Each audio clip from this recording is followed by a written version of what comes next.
네,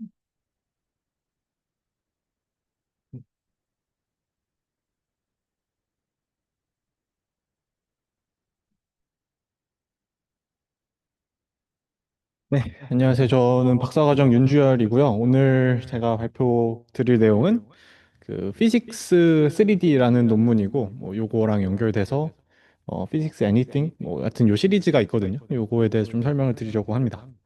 그래서 요게 뭐냐? 그러면 여기 옆에 뭐 동영상에 나오는 건데요. 오늘 목표는 3D 메쉬 생성에 대해서 조금 알아보자. 우리 연구실에서 3D 하시던 분들이 계시긴 한데 이제 좀 많이 없는 것 같아서 뭐 그 물어봐도 잘 모르더라고요. 저도 잘 모르고. 그래서 그게 좀 어떻게 좀 요즘 모델이 작동하는지 알아보고 그리고 요즘 또 로봇 연구하는 분들이 많은데 요런 게 원래는 메시 그냥 생성이 뭐 블렌더 같은 데서 이제 디자인 뭐 게임 만들고 이럴 때 쓰는 거라서 뭐 이렇게 주목이 별로 안 됐을 수도 있는데 이제는 시뮬레이션 세상에서 데이터를 만들고 학습을 하잖아요. 그래서 그런 데서 좀 쓰일 수 있나 또는 이런 거를 어떻게 우리가 쓸 수 있을까 이런 얘기들을 조금 해보려고 합니다. 그래서 피직스 3D라는 게 기본적으로 뭐냐 그러면은 이 시뮬레이션에서 쓸 수 있는 3D 그 에셋이라고 하는데 그런 것들을 만드는 모델이고요. 근데 이게 왜 제가 관심을 갖게 됐고 이게 뭐 저는 이해하기가 조금 어려운데 왜 그랬냐면은 하여튼 메쉬라는 거는 이렇게 삼각형들의 연속이잖아요. 그리고 똑같이 생긴 물체여도 약간의 디테일을 넣으려면 삼각형이 많아지는 거고 그러면은 하여튼 데이터가 기본적으로 가변길이잖아요. 그래서 그런 가변길이 데이터를 어떻게 생성을 하고 있을까 그게 궁금했고요. 근데 뭐 그런 궁금증들이 여러분도 갖고 좀 저기 해소가 됐으면 좋겠습니다. 네. 그래서 3D 메쉬를 생성한 연구는 사실 좀 많습니다. 그래서 그 가장 유명한 게 그 마이크로소프트에서 공개한 트렐리스라는 요 모델이고 요게 이제 2도 나왔어요. 그래서 얘는 뭐 이미지 넣었을 때 3D 메쉬 만들어주는 버전 뭐 모드도 있고 텍스트 넣었을 때 뭐 3D 메쉬를 처음부터 생성해주는 그런 모드도 있는 모델인데 그거에 비해서 우리 요즘 많이 쓰실 수도 있는데 아이작심 같은 시뮬레이터에 넣는 이 물체들은 왼쪽에 보는 저 퀄리티에 비해서는 되게 낮잖아요. 뭐 딱 봐도 색깔도 좀 안 예쁘고 뭐 라이팅 문제일 수도 있지만 여기 디테일 이게 되게 고급 에셋임에도 불구하고 좀 디테일함이 떨어질 수 있단 말이에요. 왜 그럴까? 요건 왜 이렇게 못생겼을까? 우리가 여기서 학습을 해야 되는데 좀 안 예쁘면은 뭐 리얼리즘이 떨어지잖아요. 잘 못할 것 같잖아요. 왜 그럴까는 이제 3D 메쉬랑 시뮬레이션에 넣는 거랑 그 기본적으로 좀그 잠시만요.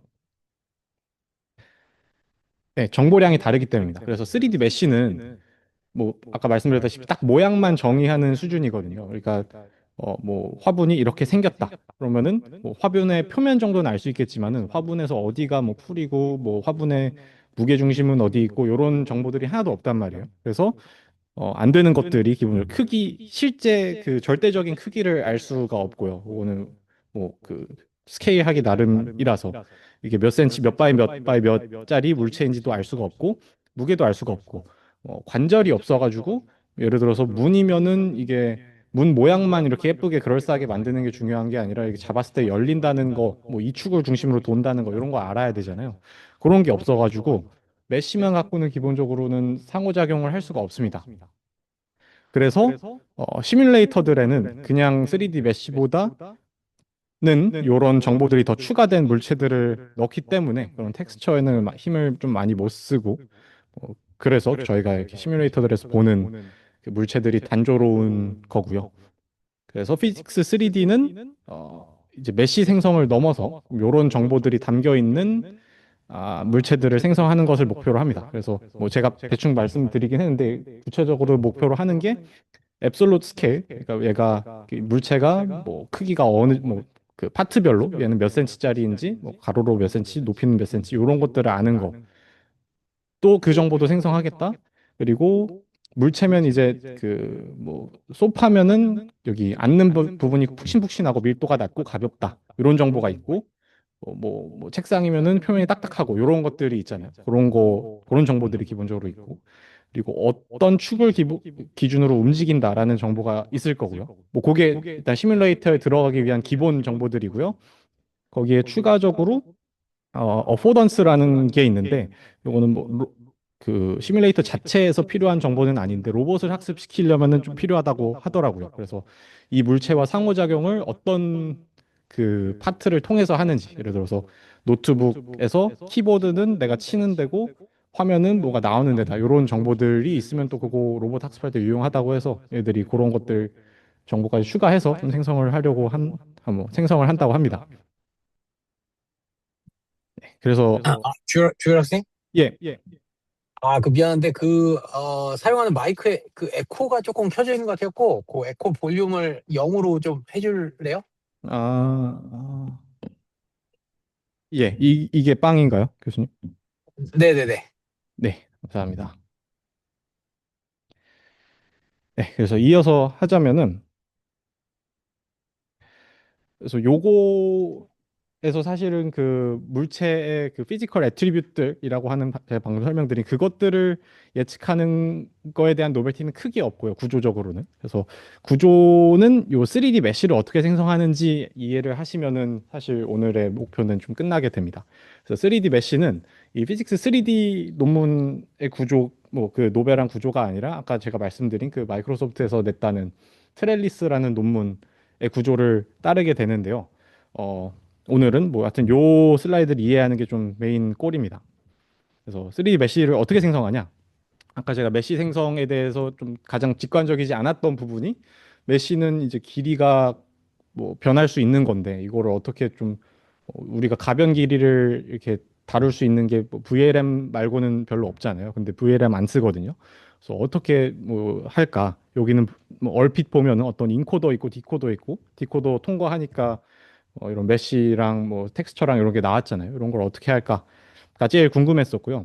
어떻게 하냐면은 3D 에셋이 있겠죠. 얘는 뭐 메쉬로 된, 그리고 어떤 텍스처 팩이 있는 그런 물체일 텐데 걔를 복셀화합니다. 일단 여기가 꽤 중요한 단계고요. 왜냐하면 복셀화를 하는 순간 좀 디테일은 사라지되 그 영역이 딱 정해지잖아요. 얘는 우리가 사전에 정의한 복셀 개수, 그러니까 64 바이 64 바이 64, 요 큐브 안에 그 어떤 정보를 담겠다라고 정의를 해버리고요. 요게 우리 인코더의 인풋 그리고 디코더의 아웃풋이 됩니다. 그 모양 형태가. 그리고 근데 이렇게 복셀화를 시키면 정보가 많이 날아가잖아요. 그래서 정보를 어떻게 담냐? 그러면은 여기가 약간 로시할 수가 있긴 한데 뭐 얘들은 이렇게 했다고 해요. 그래서 이 다이노 V2의 피처들을 프로젝션을 시킵니다. 그 멀티뷰로 다이너 피처를 뽑아가지고, 그러니까 앞에서 본 피처, 옆에서 본 피처, 뒤에서 본 피처를 각각 표면에다가 이렇게 웨이티드 썸을 하는 거죠. 그러면은 기본적으로 뭐 테두리의 이 복셀의 표면에 이 피처들의 웨이티드 썸이 들어갈 거고, 그거를 어떤 이제 우리가 원래 갖고 있었던 메시 플러스 텍스처 그 좀 독특한 형태의 데이터를 정형화한 셈인 거죠. 여기에는 좀 그 세만틱 정보나 색 정보나 이런 것들이 잘 녹아 들어 있다고 보고, 뭐 제가 이름을 대충 붙였는데 다이노 복셀 어, 이라고 대충 이름을 붙였는데 뭐 논문에서는 요걸 따로 뭐 이름을 붙여주진 않더라고요. 그래서 요거를 인코더에 넣어서 어떤 3D 레이턴트를 어, 3D 레이턴트로 인코딩을 하고, 얘도 어떤 복셀 형태겠죠. 3D 쉐입이겠죠. 그리고 그걸 다시 디코딩 했을 때 어, 메쉬가 나오게 됩니다. 요거가 한 번 더 병목인데, 그러면은 복셀 그 메쉬를 어떤 복셀로 바꾸는 건 오케이. 뭐 다이노를 썼다고 하니까 오케이일 수 있는데, 그럼 복셀로 나온 어떤 뭐 복셀을 어떻게 만들어야지 이거를 메쉬나 텍스처로 디코딩 할 수 있는가가 저한테는 조금 어려웠고요. 그래서 그거에 대해서 근데 이거 역시 그 좀 이 3D 하는 사람들한테는 당연한지 논문에 잘 안 적혀 있더라고요. 그래서 그거에 대해서 설명을 드리자면은, 일단은 어 우리가 뭐 그냥 3D 에셋이라고 가정을 하면은 생성을 해야 될 게 메쉬를 생성을 해야 되고, 모달리티가 몇 개 있죠. 메쉬를 생성을 해야 되고, 그러니까 형태를 생성해야 되고, 그 텍스처를 생성해야 됩니다. 요 두 개는 기본적으로 뭐 필수적으로 들어가야 되는데, 그 두 개가 좀 각각 방법이 달라요. 그러니까 메쉬는 어 제가 오늘 슬라이드엔 넣지 않고 사실 설명할 자신이 없는데, 마칭 큐브 알고리즘이라고, 이게 어떤 복셀 형태로 이 각각 점들이 물체 안에 있다 밖에 있다라는 정보만 갖고 있으면은 뭐 그 얘를 메쉬로 변환해주는 그런 알고리즘이 있습니다. 그래서 그건 좀 고전적인 옛날 방법이고 그거에 AI 버전이 있대요. 그래서 플렉시 큐브라고 마칭 큐브의 이제 뭐 현대 버전이라고 생각하시면 되는데 얘도 어떤 물체의 표면 정보가 있으면은 그거를 메쉬로 바꿔주는 알고리즘이 있다고 하더라고요. 그래서 그럼 그 메쉬를 직접 생성하는 게 아니라 그 전에 그 마칭 큐브 같은 그 형태의 그 레프레젠테이션을 생성하는 거고요. 그래서 그게 1번 메쉬를 어떻게 생성하냐. 복셀로 이렇게 물체 안에 있다 없다. 요 파라미터 몇 개들만 예측을 하면은 메쉬로 바꿔준다.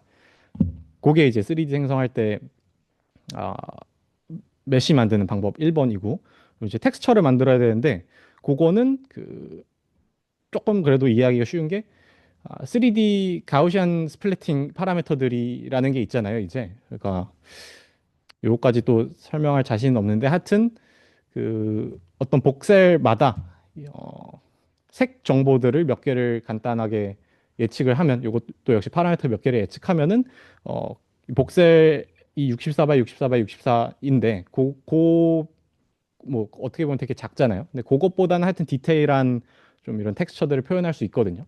그래서 그런 파라미터까지 한 번에 예측을 하면은 이런 메쉬 플러스 텍스처가 나온다가 이제 이 피직스 3D 논문이 아니라 트렐리스 논문의 구조입니다. 여기까지는 설명이 네? 괜찮으신가요? 아니, 아니, 아니. 아, 저 가방만 놓고. 예. 그러면은 이제 3D 레이턴트를 왜 만들었냐? 그러면 우리가 이제 목표가 생성이잖아요. 그러니까 뭐 인코딩, 디코딩 자체가 목적이 아니라 어떤 디퓨전 또는 생성 모델을 통해서 없던 3D 물체를 그러니까 텍스트 투 메쉬를 해야 되는 거니까 이 3D 레이턴트가 우리의 그 디퓨전 타겟이 됩니다. 그래서 노이즈로부터 시작해서 이 3D 레이턴트를 생성을 하고요. 그리고 3D 레이턴트로부터 그 디코딩, 요거는 이제 미리 학습이 된 거죠. 이 디코더를 태우면은 3D가 나오는 겁니다. 그래서 인퍼런스 할 때는 텍스트 넣고 노이즈를 디노이징 해가지고 3D 레이턴트 만들고 파란 거 만들고 파란 거는 디코딩 하면은 메쉬가 되고 여기까지 질문이 있으신가요?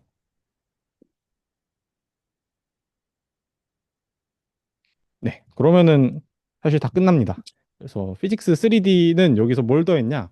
애들이 데이터를 조금 더 모아가지고 어 그 요거랑 병렬적인 하나의 그 인코더 디코더 쌍을 또 만드는데 그게 이제 피지컬 애트리뷰트를 인코딩 디코딩하는 어 그런 인코더와 디코더를 만들고요. 얘는 위에서는 이제 3D 에셋을 어떻게 복셀화 시켜가지고 뭐 다이노 피처 프로젝션 시키고 뭐 이런 복잡한 설명이 있었는데 얘는 훨씬 쉽습니다. 어떤 복셀화 시키는 건 똑같고요, 메쉬를. 근데 그러면은 각 픽셀마다 이 점은 뭐 밀도가 얼마고 뭐 색이 얼마고 뭐 이런 정보들이 다 있을 거 아니에요. 그것들을 그대로 인코더에 태웁니다. 인코딩하고 디코딩하고 그 쉐입이 똑같습니다. 그래서 그 물리적인 정보들을 그대로 인코딩하고 디코딩하고 뭐 요런 과정이 들어가고 어, 예. 예. 그리고 이제 이게 병렬적이긴 한데 그 노이즈를 디노이징 했을 때 같은 물체가 나와야 되잖아요. 그러니까 내가 만든 쉐입하고 그러니까 3D 메쉬 텍스처랑 이 물리적인 성질이랑 그 모양이 맞아야 되니까 여기 가운데 각각의 두 개의 디코더 사이에 어떤 그 커넥션, 리지듀얼 커넥션 같은 거를 연결을 해준다고 합니다. 요거는 좀 디테일, 뭐 당연해 보일 수 있지만 디테일이고요.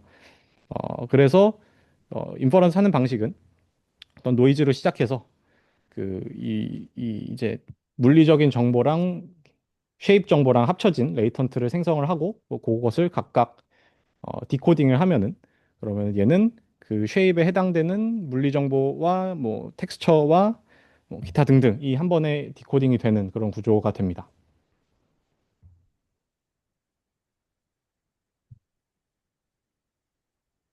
네.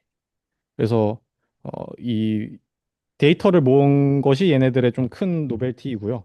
그래서 2만 개, 3만 개 정도의 고품질 데이터셋을 많이 만들고 그리고 뭐 제 관심사가 조금 이런 에디터블한 에셋들에 있거든요. 그러니까 뭐냐면 메쉬 같은 거는 좀 사람이 편집하기가 쉽잖아요. 이미지에 비해서. 이미지는 제가 뭐 하나 지우려고 그러면은 그림판 켜가지고 픽셀 하나하나 바꾸고 있어야 되는데 뭐 PPT라든지 그런 거는 저희가 물체를 쉽게 쉽게 움직일 수 있잖아요. 좀 그런 레프레젠테이션들의 장점 및 특징이 뭐냐면은 어그멘테이션 같은 게 조금 유의미하게 쉽게 됩니다. 그래서 예를 들어서 물체에서 특정 색을 바꾸는 거는 되게 쉽겠죠. 이런 메쉬 레프레젠테이션에서는 특정 텍스처를 뭐 빨간색이었으면 노란색으로 바꾸면은 그 영역이 전체가 노란색으로 바뀌니까요. 그래서 그런 어그멘테이션을 많이 해가지고 600만 개 만들었다고 하고요. 그래서 요 두 개로 그 열심히 그 피지컬 애트리뷰트 인코더 디코더를 학습시켰더니 어, 이 3D 메쉬가 생성이 될 뿐더러 거기에 해당되는 요 물리적인 애트리뷰트들이 나오게 되더라가 이 논문의 이제 결론이 됩니다.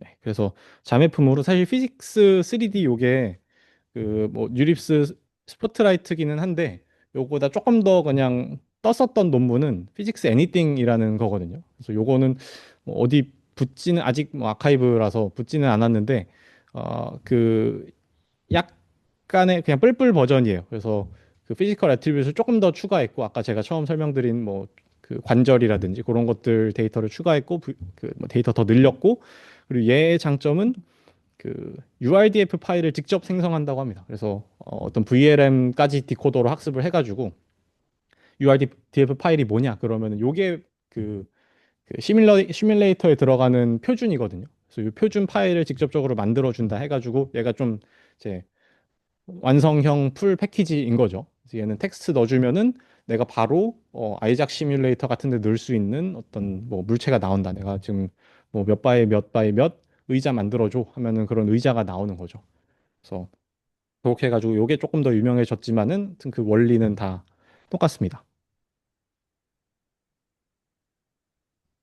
그래서 이제 이게 마지막 슬라이드인데 어, 뭐 저는 요런 거 봤을 때 되게 신기했거든요. 왜냐면은 뭐 일단 그 시뮬레이션 레디 하다는 그러니까 메쉬 생성이 잘 된다는 건 얼추 알고 있었는데 작년 정도부터 되게 뭐 신기한 결과들이 많이 보였는데 요게 시뮬레이션에서 쓸 수 없었다는 거를 좀 깨닫게 해주는 동시에 그러니까 시뮬레이션에 쓸 수 없다는 거는 로봇에서도 쓸 수 없다는 뜻이긴 하지만은 뭐 그걸 넘어서 그 뭐 게임 개발에서도 쓸 수 없다는 뜻이거든요. 그러니까 뭐 원래는 3D 에셋은 게임 개발에 많이 쓰이는데 그러니까 그게 생각보다 좀 의미가 없었구나라는 거를 알게 해줬고 그럼 요게 생겼으니까 이제 뭘 할 수 있을까로 항상 저는 마무리를 하는데요. 어, 뭐 요즘 로봇 연구하는 사람들이 많으니까 저도 생각이 좀 이런 쪽으로 좁혀졌을지는 모르겠지만 요즘 디지털 트윈이라는 게뭐 저희 뭐 연구적으로는 아니더라도 좀그 뉴스 같은 데서 많이 보이더라고요. 디지털 트윈이 뭐냐면은 이제 공장에서 로봇 도입을 제일 먼저 할 거 아니에요. 근데 공장에서 이거 데이터 모으거나 그런 게 위험하니까 이 3D 디자이너들을 열심히 갈아 넣어가지고 우리 뭐 여기가 현대차 공장이면 현대차 공장에 똑같은 그 아이작 시뮬레이터 공간을 만들겠다는 거예요. 그래서 이게 지금 보이는 게 사진이 아니라 시뮬레이터 캡처본이거든요. 그러니까 되게 힘들게 만들었겠죠, 사람들이 그 부품 하나하나 다 이 디자인하고 그 아이작 심 이 실제로 현대차랑 뭔가 일을 많이 하는 것 같은데 보니까 여기 들어가는 볼트 하나 같은 것까지도 다 모델링을 하더라고요. 근데 뭐 그럴 만 하겠죠. 왜냐면은 나사 쪼이는 공장이니까. 그래서 요런 거를 지금 엄청난 비용을 들여서 만들고 있는데 물론 뭐 공장을 이렇게 하자는 이걸로 뭐 그 피직스 3D나 피직스 애니띵이라는 모델이 대체할 거다 이런 건 아니지만은 우리 각각 집에 나중에 휴머노이드 같은 게 들어간다고 하면은 우리 집을 위한 디지털 트윈 요거를 뭐 우리가 현대차처럼 뭐 돈 많이 써가지고 하나 만들 수 있는 거 아니잖아요.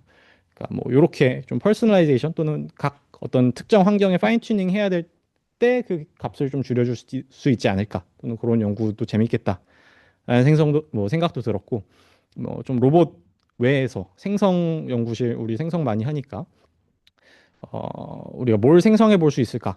요걸 갖다 쓰는 입장으로 다시 생각을 해보면은 이제는 3D 레이아웃 같은 것만 알면은 3D 씬이 생기는 거죠. 원래 3D 씬 하려면은 뭐 예를 들어서 뭐 비디오를 갖고 어떤 3D 씬을 리컨스트럭션 한다 그러면은 또는 뭐 생성한다 그러면은 뭐 복잡하게 그 가우시안 스플래팅 해가지고 그 인터랙션도 안 되는 그런 것들을 만들다가 이제는 확실히 뭐 하여튼 좀 텐지블한 뭐 우리가 만질 수 있는 상호작용할 수 있는 그런 씬들을 좀 쉽게 쉽게 만들 수 있지 않을까? 뭐 이게 데이터 생성 측면일 수도 있고 아니면은 어, 좀 비디오 생성 측면일 수도 있고요. 제가 요 갖고 온 아래 논문은 뭐 요즘 제 마음에 드는 컨셉인데 뉴럴 렌더링이라는 컨셉이고요. 그러니까 우리가 이제 GPU 게임 많이 하면서 레이 트레이싱 이런 기술들이 발전하면 점점 이제 렌더링이 리얼리스틱해지는데 여기 GPU를 너무 많이 쓴단 말이에요. 그래서 그렇게 쓸 바에는 어떤 모델을 디퓨전 모델을 태워가지고 렌더링 하는 게 더 빠르지 않을까? 그러면은 그 렌더링 해주는 기반이 뭐가 되냐? 그러면은 이제 대충 렌더링한 사진이 들어가는 거예요. 그래서 왼쪽 아래 보시면은 저거는 뭐 2000년대 초반 그래픽 품질 같은 거를 이제 요즘 그래픽 품질로 올려주는 거죠. 그래서 그런 거 할 때 컨디션으로 들어간 갈 수 있는 게 이런 가상 세계일 거란 말이에요. GPU는 비슷하게 오히려 쓸 수도 있는 거고요. 뭐 이런 뭐 비디오 생성이나 월드 모델을 뭐 좀 우리가 컨디션을 주는 방법으로도 쓸 수 있지 않을까. 이런 좀 아이디어나 어, 그런 거를 남기면서 마무리하려고 하는데 뭐 질문 있으실까요?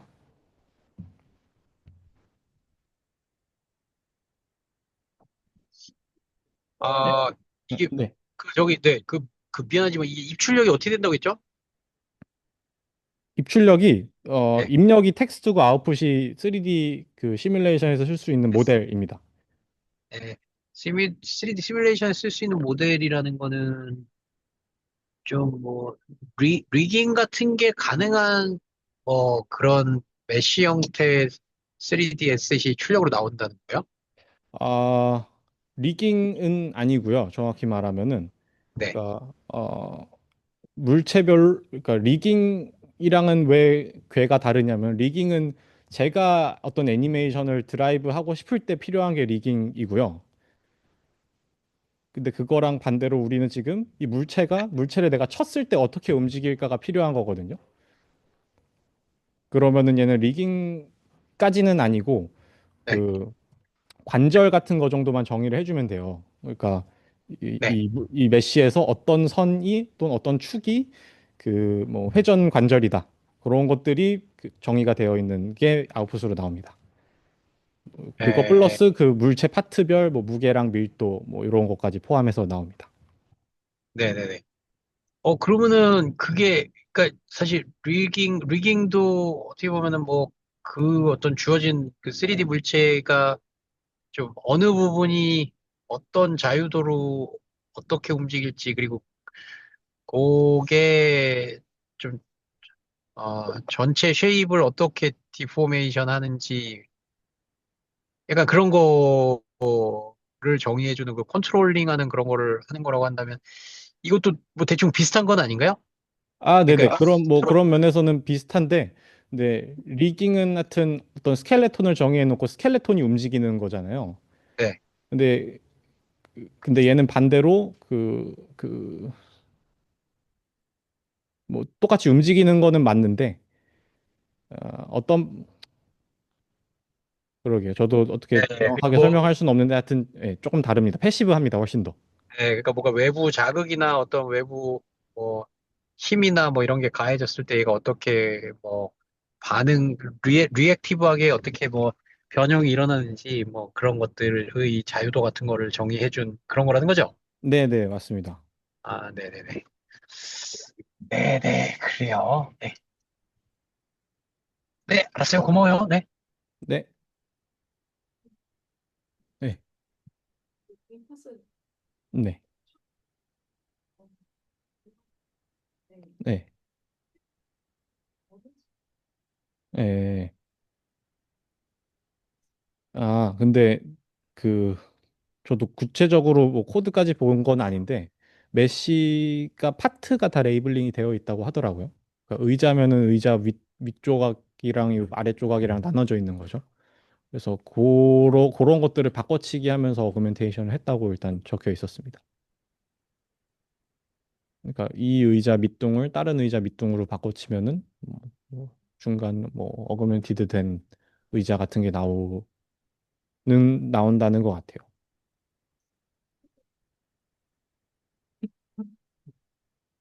예, 가구 한정. 예, 예, 예. 맞아요. 가구가 제일 많더라고요. 되게 헬스에서 좀 프로 제품을 많이 들었을 것 같은데. 음, 예, 그거는 생각 안 해봤는데 그럴 것 같기도 하네요. 예, 제가 사실 좀 주의 깊게 본 거는 그 물리 성질이 고르게 분포되어 있냐를 봤었는데 사실 논문 볼 때 그거는 고르게 분포가 돼 있었던 것 같고, 근데 물체들은 뭐 여기 뭐 보시면 보고 말한 거겠지만은 예, 다 저기 인도어 물체들일 것 같긴 하네요. 음, 네.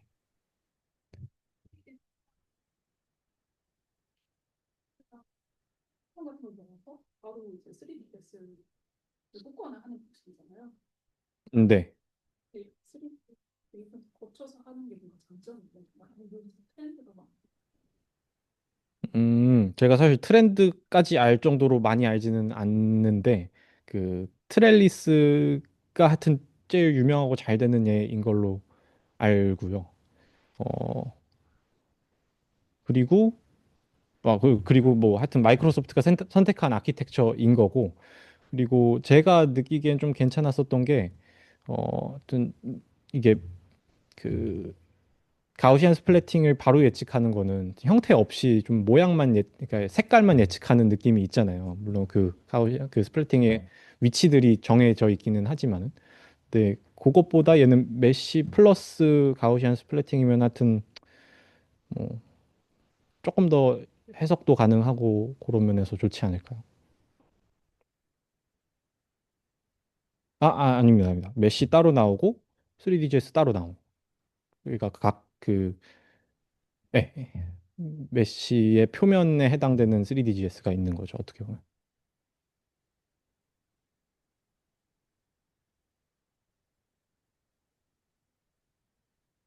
네, 그래서 디코더도 다 사실은 여기 하나로 돼 있긴 한데 사실은 뭐 여기 RF까지는 모르겠는데 세 개가 있는 거고요. 그러니까 다그 모달리티별로 따로 있고 그걸 나중에 합쳐서 보여준 거에 불과한 거더라고요.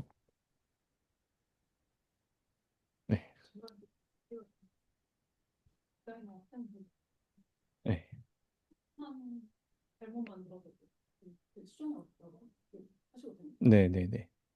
글씨를 구조적으로 잘 안 쓰는 느낌이 저는 좀 있는데 그런 부분에 대해서는 괜찮아요. 제가 그 정도까지는 3D를 잘 모르는 것 같아요. 3D 생성을. 네, 네. SS의 퀄리티요. 일단 논문에 적혀 있는 건 어떤 그 정확도를 기준으로 판단하긴 했거든요. 그러니까 텍스트 디스크립션이 들어가니까 그, 아까 여기 뭐 그리고 논문의 대부분의 포커스가 요 물리 성질을 얼마나 잘 예측하냐 위주였어가지고 요것들의 액큐러시 또는 뭐 하여튼 그 얼마나 틀렸는지 이런 거 위주로 리포트를 합니다.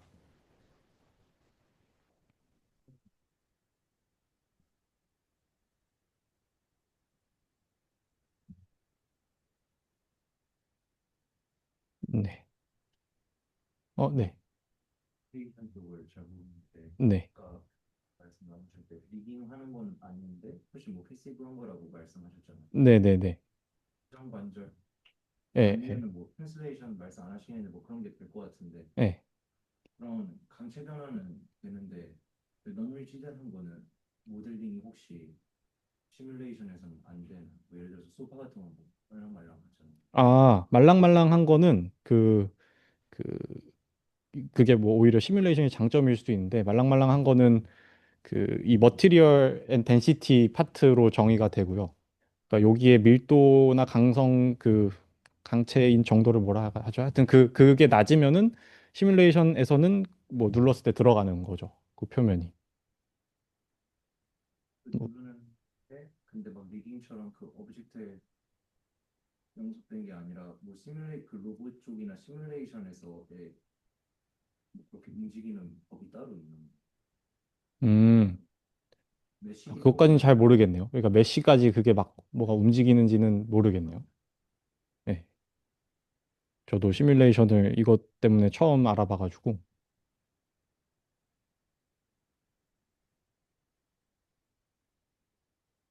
우리가 이 작업에 네. 들어서 막 하는 어플리케이션 같은 거 예, 요게 11월인가 12월에 나온 거라서 피직스 애니띵, 3D는 좀 됐는데 피직스 애니띵이 가장 최근 거라서 아직 뭘 본 적은 없고, 근데 피직스 애니띵은 명시적으로 이거 뭐 3D도 그렇고 요거의 어플리케이션은 로보틱스 그 학습이라고 적어놨거든요.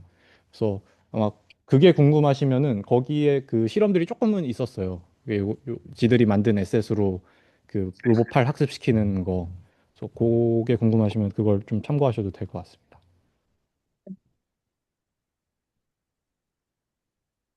예. 시- 시간이 많이 저기 지나가지고 예, 빨리 넘기도록 하겠습니다. 네, 감사합니다.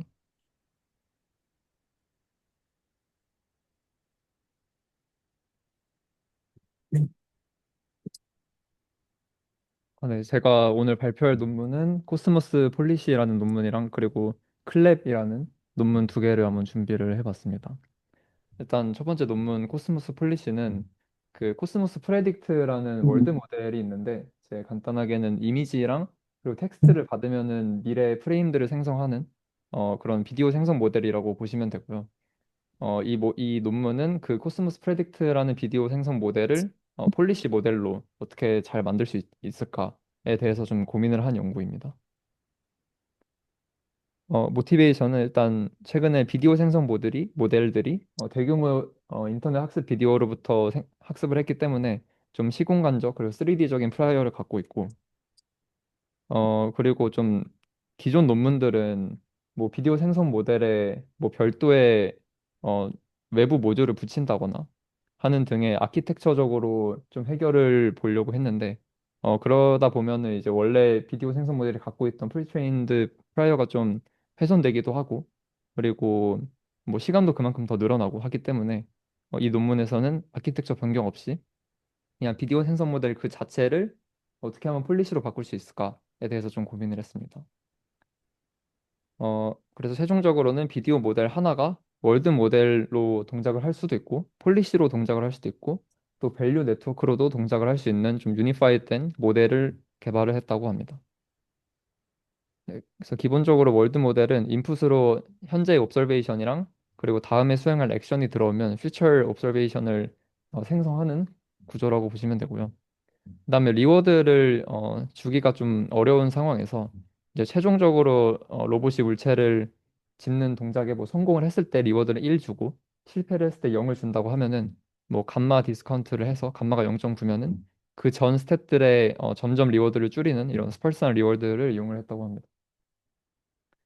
네, 그래서 코스모스 프레딕트 월드 모델은 네, 기본적으로 이렇게 동작을 하고요. 이미지랑 텍스트가 들어왔을 때 이렇게 비디오를 물리 법칙 기반의 비디오들을 많이 학습을 해서 최대한 물리 법칙을 보존하게 생성을 한다고 하고요. 네. 이미지랑 아웃풋 그다음에 이렇게 아웃풋 퓨처 스테이트라고 했잖아요. 네. 내가 현재 상태에서 민다는 동작을 하나 하면은 쭉 밀려가는 동작을 보여주는 그렇다기보다는 좀 태스크가 뭐 컵을 집어라 이렇게 좀 커맨드가 주어지고 그 커맨드를 석세스 할 때까지의 그 과정을 생성한다고 보시면 될 것 같아요.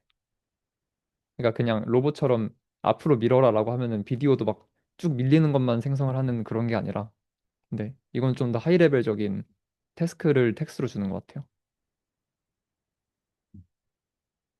근데 물론 뭐 팔을 앞으로 쭉 밀어라라고만 커맨드를 준다면 그런 영상도 생성이 될 것 같기는 하네요.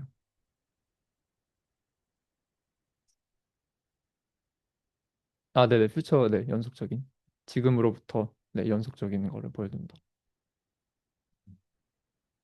네. 그래서 이 그림이 지금 조금 이해가 안 되실 수도 있는데 일단 기본적으로 코스모스 프레딕트 모델은 I2V 모델이라서 이미지 한 장을 인풋으로 받고 그리고 여러 프레임들을 생성을 합니다. 여러 지금으로부터 미래 타임 스텝들을 연속된 타임 스텝들을 생성을 하고요. 그리고 뭐 멀티 카메라 뷰 모델이 따로 있기는 한데 일단 기본적으로 싱글 카메라 뷰를 봤고요.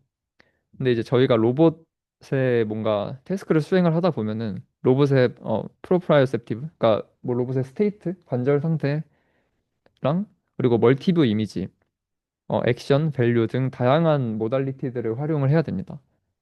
그러다 보니까 이 비디오 모델에 이 다양한 모달리티들을 어떻게 집어넣을 수 있을까라고 생각을 했을 때, 이 연구진들은 뭐 어떻게 보면 단순할 수도 있고, 어떻게 보면은 비디오 모델에 뭐 적합할 수도 있다고 생각이 드는데, 이 모달리티들을 비디오 레이턴트 프레임으로 만들어서, 컨캣 또는 인젝트를 해줬다고 합니다.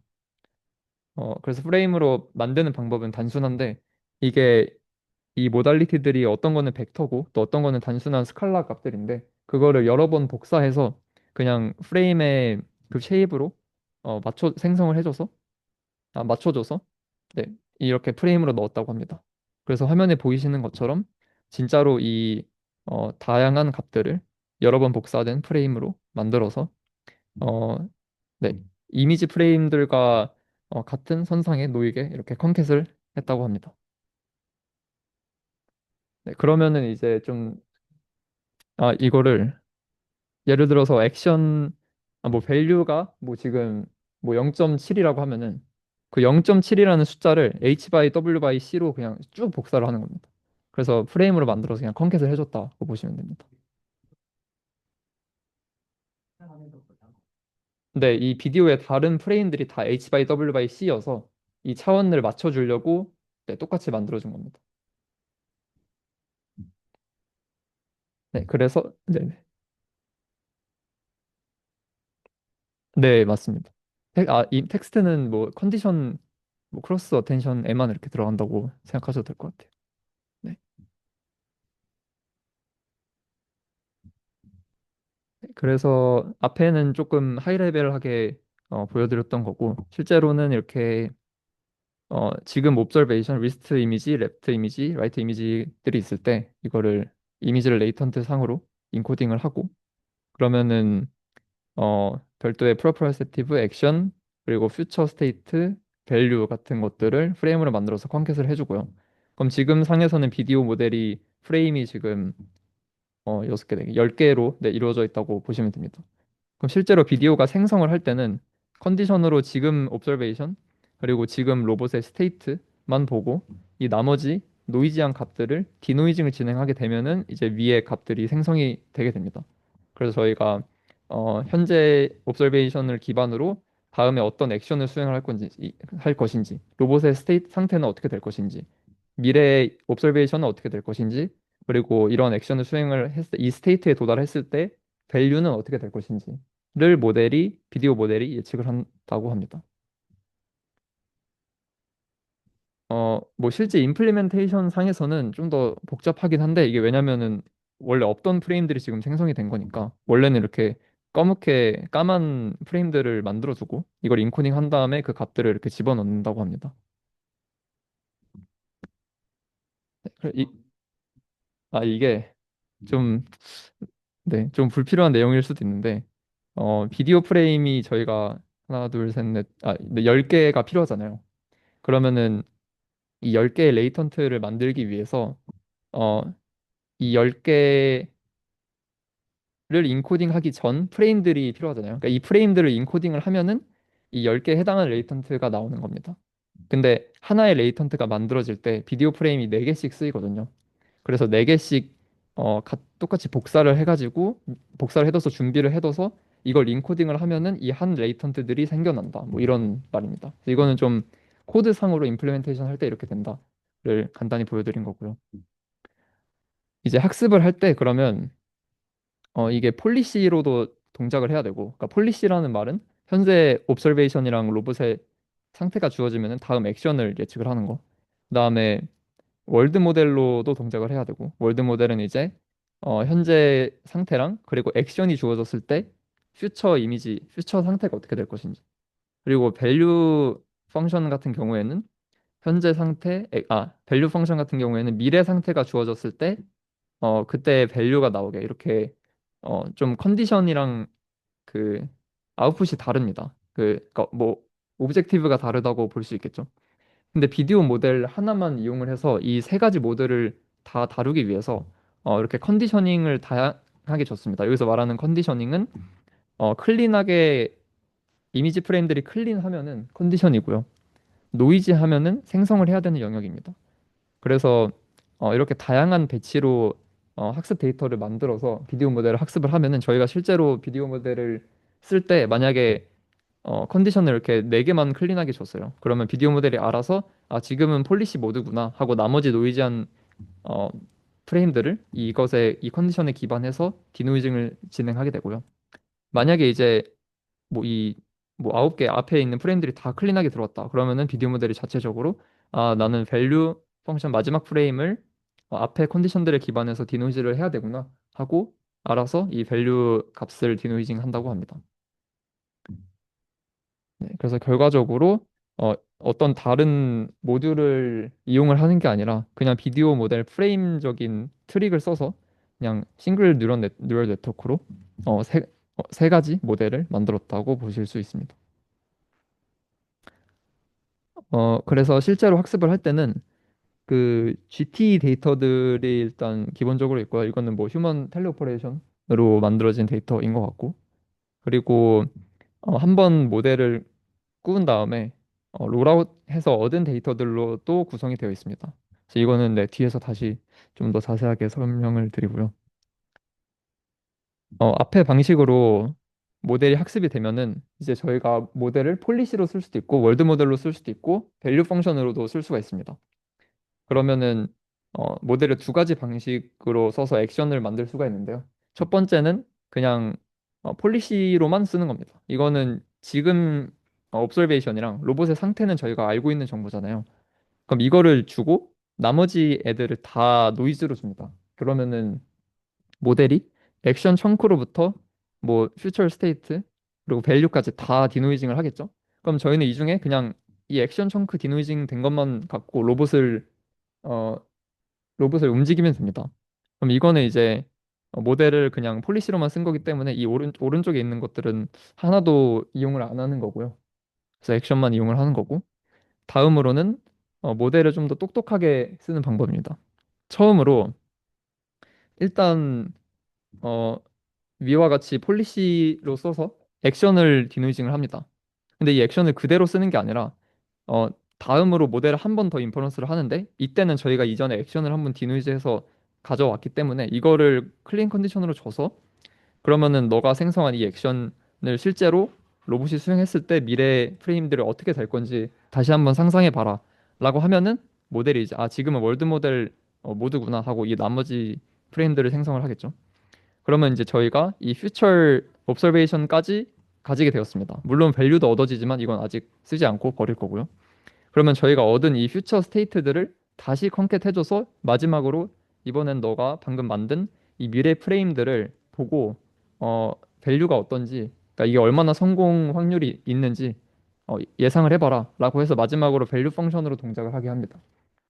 그러면 최종적으로 이러한 액션을 수행을 했을 때 밸류가 얼마나 높은지를 보고 뭐 뒤에서 나오겠지만 액션을 여러 번 생성한 것 중에 밸류가 가장 높은 걸 고르면 더 위의 방법보다 더 성공률이 높겠죠. 그래서 이렇게 두 가지 방법으로 모델을 사용할 수가 있습니다. 그래서 방금 말씀드린 방법이 이 코스모스 폴리시라는 모델의 월드 모델이랑 밸류 펑션 모델을 가지고 플래닝을 하는 방법인데요.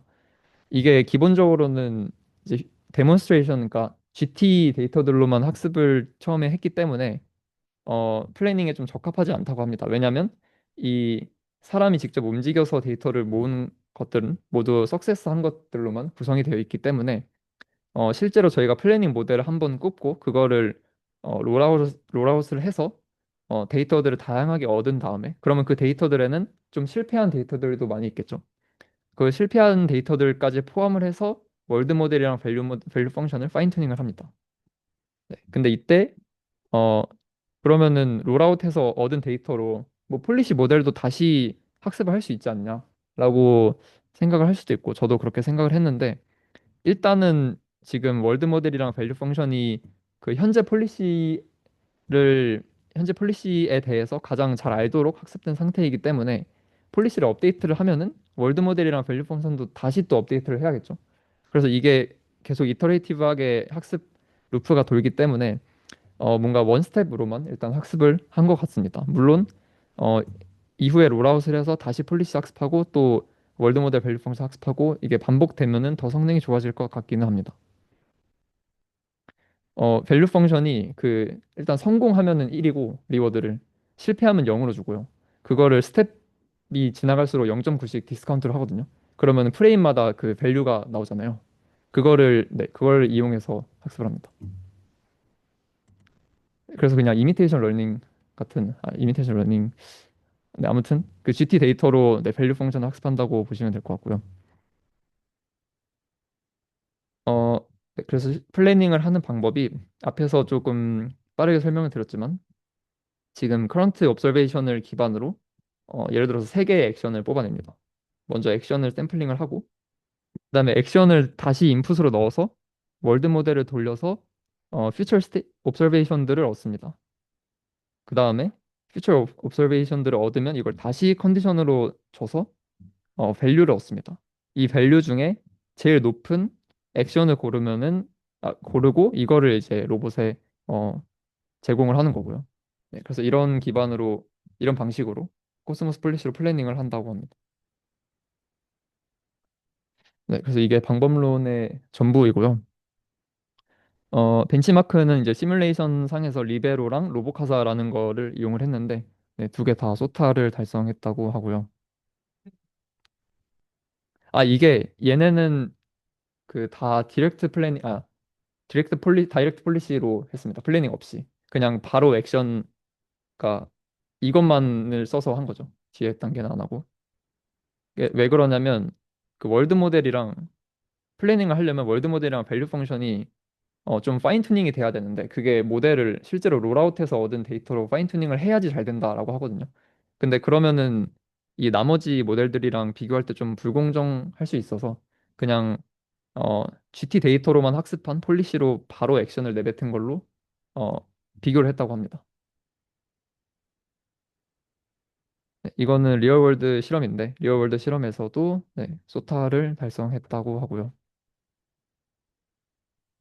파이 0.5랑 그리고 오픈 VLA 같은 경우에 리얼월드에서 실패하는 케이스가 조금 디테일한 그런 액션들을 잘 처리를 못했다고 합니다.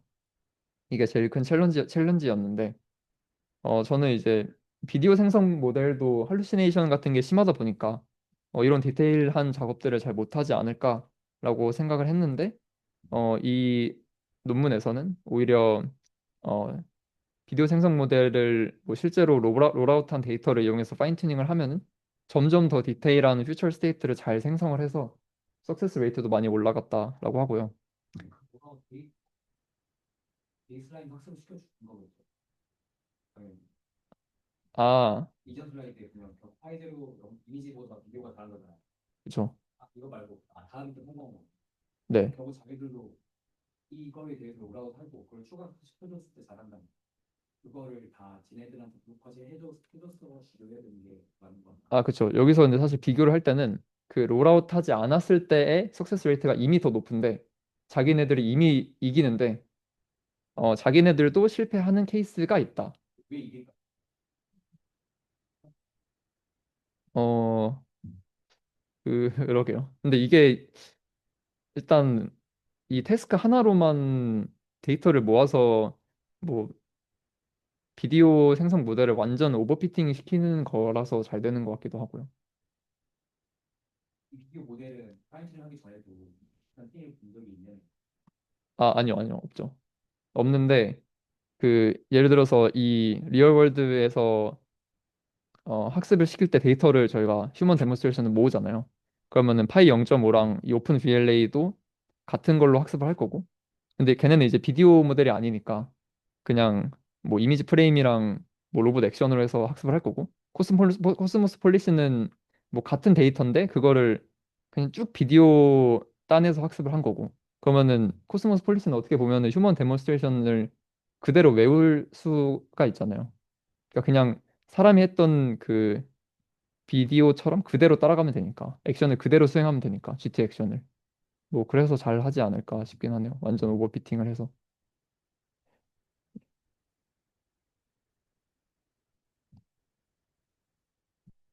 어떤 헷갈려 지금 플래닝이 그냥 플리시를 돌리는 거랑 뭐가 다른 목적이 아, 플래닝이란 개념.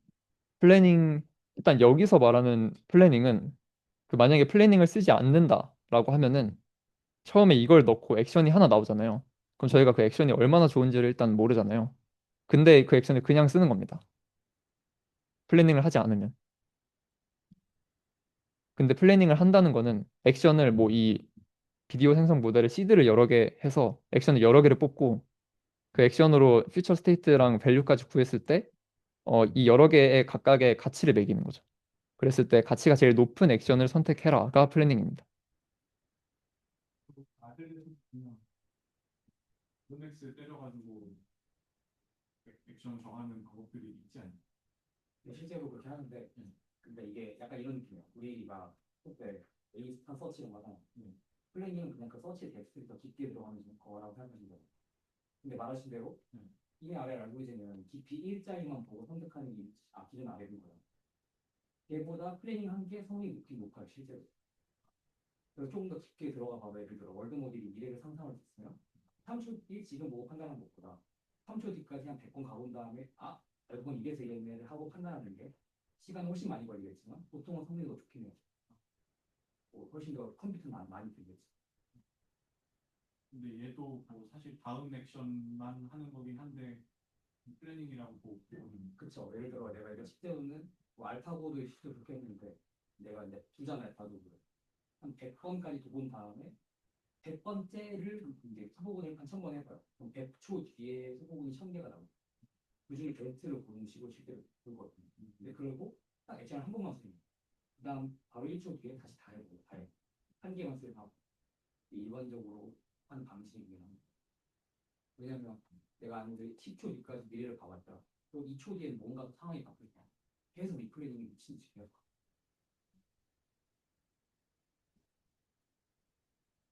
네. 다른 네, 질문 없으시면은 네네. 아, 그게 코스모스 프레딕트라는 엔비디아에서 낸 비디오 모델입니다. 그래서 이게 이제 플래닝을 안 했을 때가 회색이고요. 그냥 액션 그대로 썼을 때.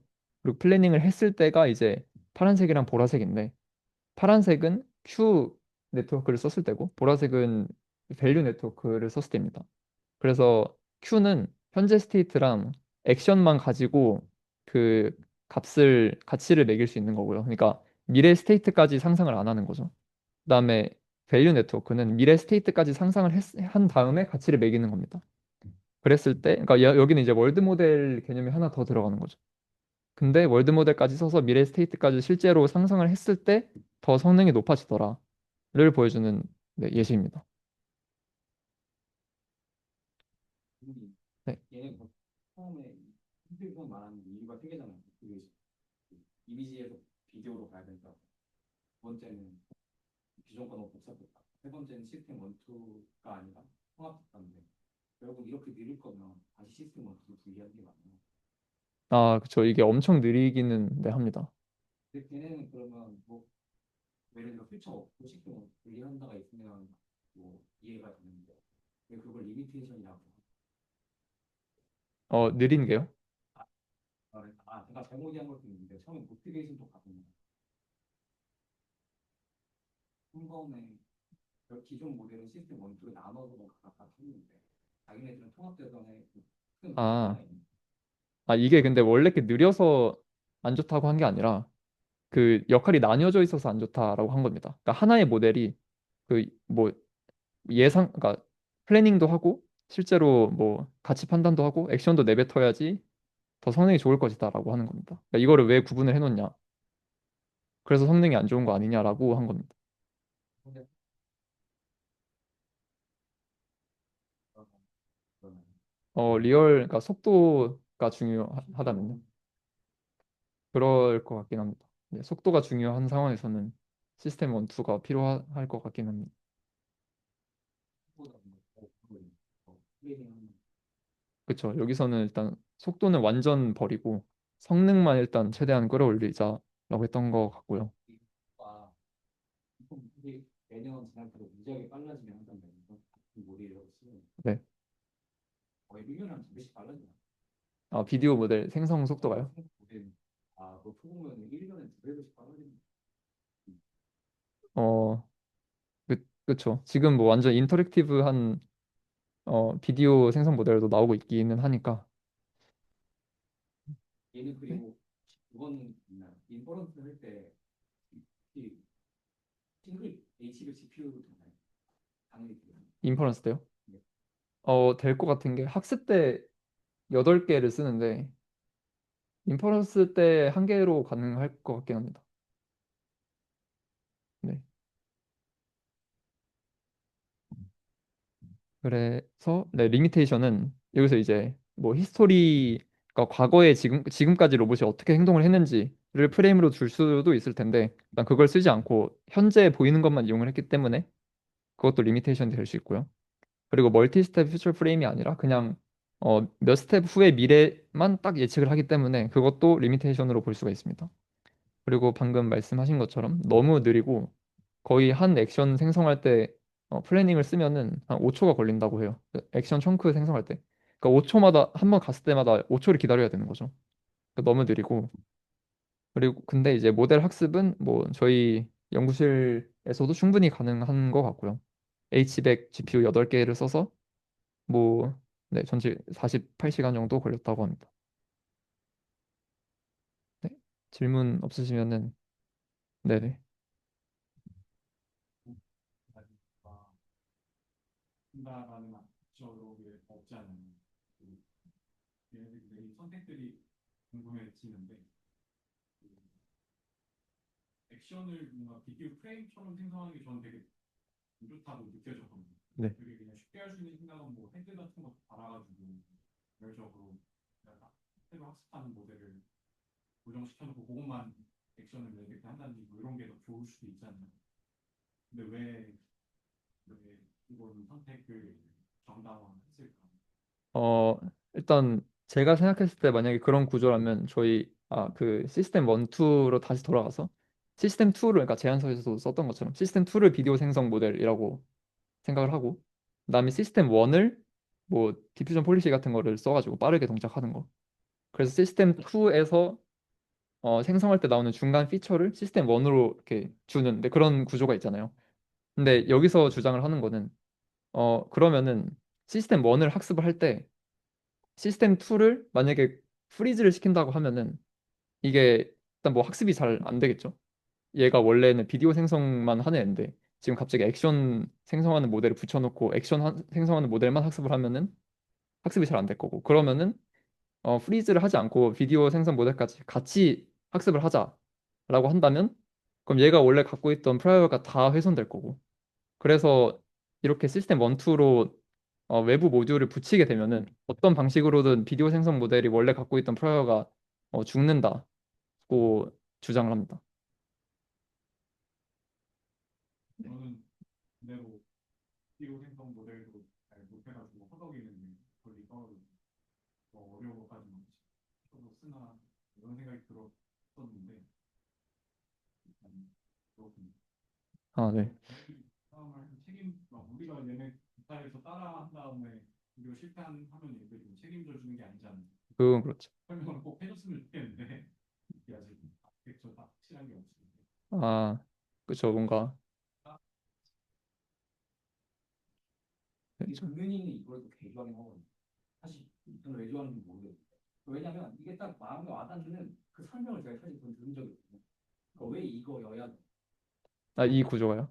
그러니까 비디오 베이스드 모델을 보고 로봇 모델 꺼야 된다. 잘 거보자라고 한 건데 그러니까 왜 비디오 베이스드 모델이 명확한 장점이 뭐 있을까가 뭔가 와닿는 게 정말 없긴 해요. 저만 없는 걸 수도 있긴 한데 이 구조가 아니어도 그냥 시스템 2로 쓰는 것도 별로다라는 거죠. 비디오 모델이나 원래는 기존 VLM 쓴 거다. 근데 비디오 베이스드 모델로 바꿔서 써본 게 지금 이런 이유인 거죠. 투자가 인간보다 제 생각에 명확히 좋으려면 할루시네이션이 없어야 될 것 같아요. 겁나 심한 게 흡연 안된 상태에서 마찬가지로 쓰는 게 이점이 뭐 있을지가 잘 저도 와닿진 않아요. 네. 개념적으로는 그래도 비디오 모델이 넥스트 프레임을 만들 수 있으니까 이제 액션을 정하려면 넥스트 프레임의 뭐 밸류나 뭐 그런 걸 알아야 되는 큐 펑션 같은 게 있어야 되잖아요. 그런 면에서 좀 조합 잘 쓰면 좋겠다는 생각 들기는 하는데 액션을 또 사진처럼 쓰는 건 또 다른 얘기 같아요. 결국 의미가 있으려면 예를 들어 긴 테스트, 롱 호라이즌 테스트를 할 때 원래 BLM 쓰면 사실 플레이 리즈닝을 한다 쳐도 텍스트로만 리즈닝을 해야 돼요. 예로 하면은 텍스트랑 비디오 프레임 둘 다 이거가 일종의 플레이를 할 수 있으니까 그럴 때 좋을 것 같긴 한데 그러려면 진짜로 5초가 아니라 0.05초 정도. 뭐 저는 또 비디오가 좋을 것 같은 게 만약에 물체를 하나 움직이는데 거기 옆에 물체들이 여러 개가 있어요. 그러면은 움직이면은 얘네가 이제 부딪히면은 서로 그 상호작용을 하잖아요. 근데 VLM은 이제 그러면은 왼쪽에 있는 물체는 왼쪽으로 움직일 거고 뭐 위에 있는 물체는 위로 움직일 거고 이런 것들을 텍스트로 이렇게 텍스트 상으로 뭔가 플래닝 정보를 줘야 되잖아요. 근데 이제 일단 그렇게 VLM 모델이 물체 하나하나마다 다 찝어서 플래닝을 하는 것도 리즈닝을 하는 것도 어려울 것 같고. 근데 비디오 생성 모델은 그런 거는 네, 가능할 것 같아서 그런 좀 네, 복잡한 상황, 뭐 오브젝트 간의 인터랙션이 좀 많이 있는 그런 상황에서는 그래도 조금 더 낫지 않을까 싶기는 하네요.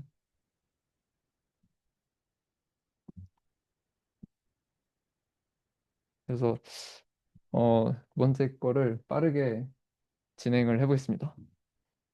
두 번째 클랩이라는 논문은 그 클립을 아마 다들 아실 텐데 그거랑 굉장히 유사한 형태이고요. 클립은 이제 텍스트랑 이미지를 얼라인 시켰다면 이거는 어, 비디오랑 로봇의 실제 액션을 얼라인 시킨 그런 논문입니다.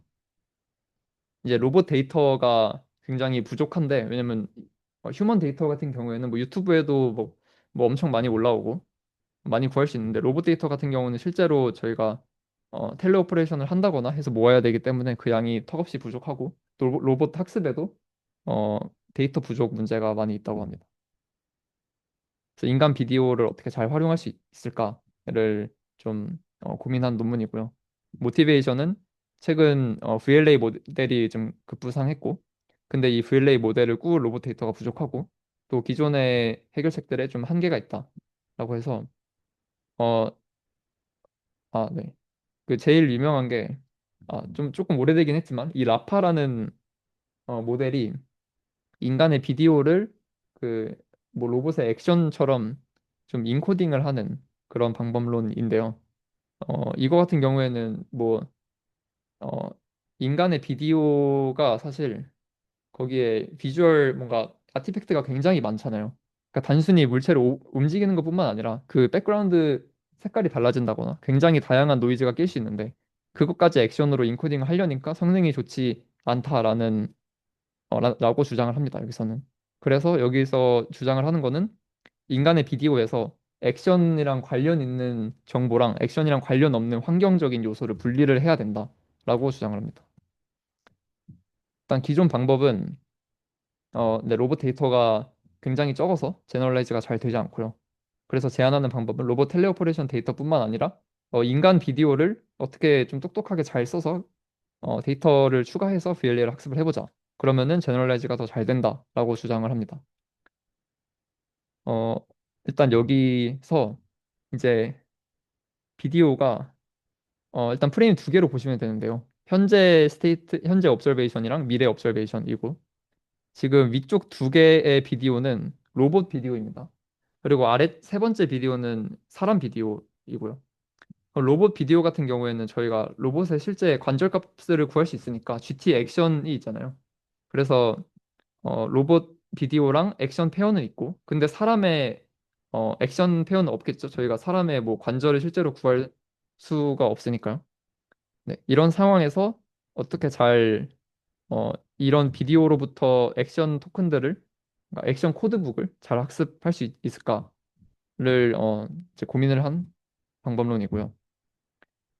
그래서 결과적으로는 이제 로봇 비디오가 들어와도 로봇 액션 코드북으로 인코딩이 되고 사람 비디오가 들어와도 로봇 액션 코드북으로 인코딩이 됩니다.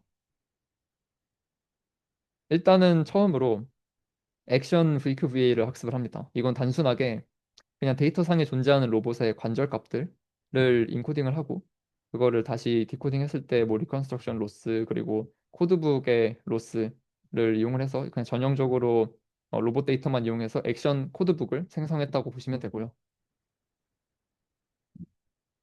그럼 액션 코드북이 일단 생성이 되면은 어느 정도 이 코드북이 만들어졌습니다. 그럼 이제는 비디오들을 가지고 VQVA를 학습을 하는데요.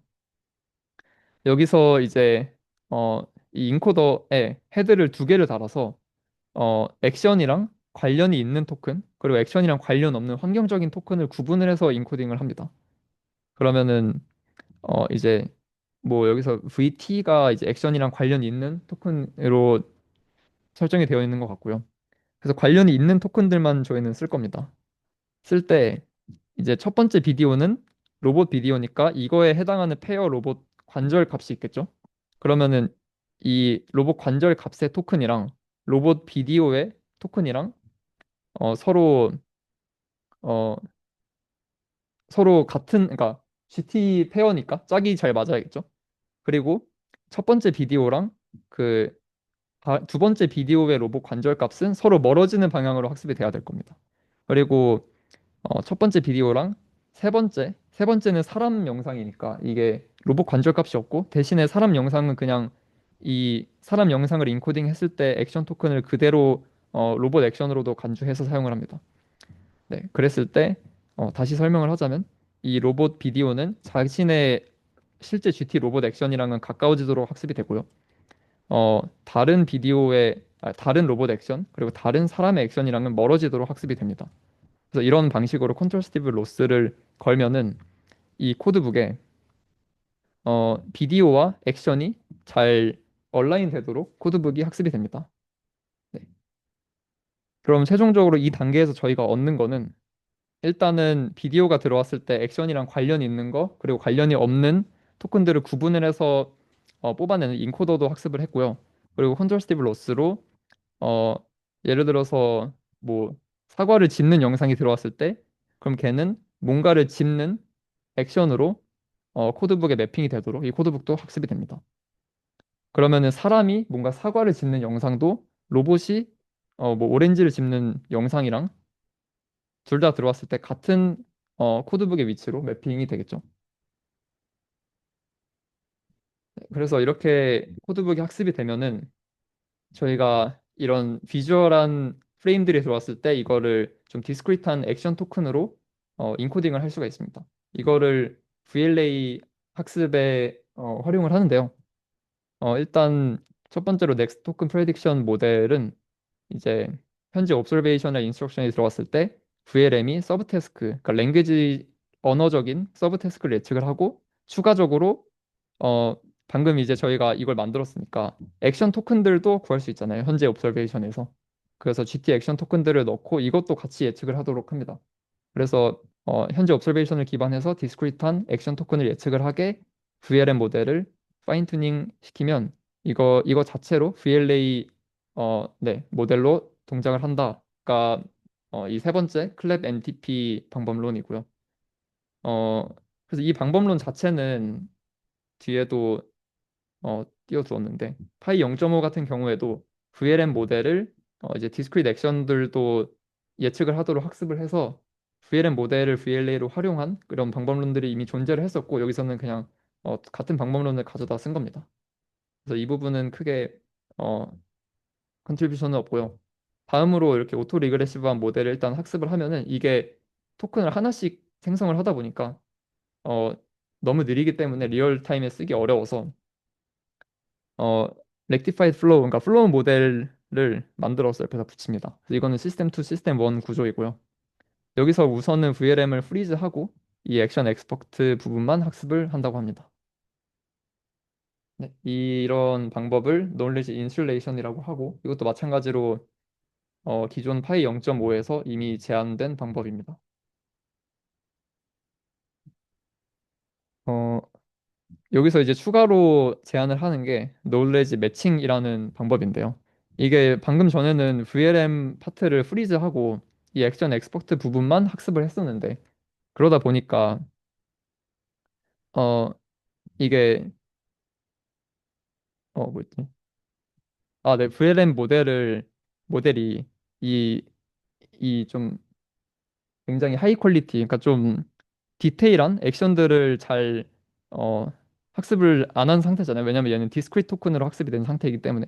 반대로 액션 엑스퍼트는 컨티뉴어스한 액션을 내뱉기 때문에 좀 굉장히 디테일한 액션들을 내뱉도록 구조가 만들어져 있습니다.